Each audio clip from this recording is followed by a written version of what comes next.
বাংলাদেশে যখন 27 রমজান, অন্যান্য দেশে 28 রমজান। এখন প্রশ্ন হলো, আল্লাহ তাআলা কি এক এক দেশের জন্য এক এক রাতকে শবে কদর হিসেবে নির্ধারণ করবেন? হ্যাঁ, অবশ্যই। এক এক দেশে যদি এক এক দিন রমজান শুরু হতে পারে, তাহলে এক এক দেশে এক এক দিন শবে কদর, ওয়াই নট? সমস্যাটা কোথায়? এখন একটা মুশকিল হলো, আমরা আল্লাহকে আমাদের মতো ভাবি। আমরা চিন্তা করি শবে কদরে আল্লাহ দুনিয়ার আসমানে নেমে আসেন। এখন বাংলাদেশের শবে কদর আজকে রাত্রে, সৌদি আরবে কালকে, তাহলে আল্লাহ আজকে নেমে আসলে কালকে আবার ওখানে নামবেন? মানে ব্যাপারটা আমরা আমাদের মতো করে ভাবি যে আমি এখন এখানে থাকলে, এখন ইবনে সিনা আছি, তাহলে আমি এই মুহূর্তে তো আরেক জায়গায় নাই। কিন্তু আল্লাহ রাব্বুল আলামিন, তার শানটা হলো যে কোনো সৃষ্টির সাথে তার তুলনা চলে না। তিনি একই সময় কাউকে মৃত্যু দেন, একই সময় কাউকে জীবন দেন, একই সময় কাউকে হাসান, একই সময় কাউকে কাঁদান।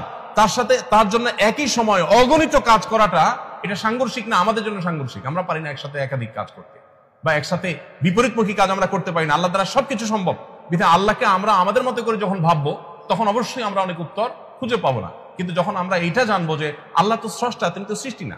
যেমন একটা কমন প্রশ্ন নাস্তিকদের থাকে যে সবাইকে আল্লাহ সৃষ্টি করছেন, আল্লাহকে কে সৃষ্টি করছে? এটা কমন প্রশ্ন না? দেখুন, এই প্রশ্নটাই একটা অবান্তর প্রশ্ন। কারণ আল্লাহকে কে সৃষ্টি করেছেন, এই প্রশ্নের পেছনে লুকিয়ে আছে আল্লাহকে সৃষ্টি হিসাবে ট্রিট করা। তার মানে আপনি আগে ধরেই নিয়েছেন যে আল্লাহ একজন সৃষ্টি, নাউজুবিল্লাহ, তাহলে তার স্রষ্টাকে। আল্লাহ যদি সৃষ্টি হয়, তাহলে স্রষ্টা কে হবে? স্রষ্টা তো কাউকে হইতে হবে। যদি স্রষ্টা হবেন, তার আবার সৃষ্টি যদি থাকে, তাহলে স্রষ্টা হলেন করতে।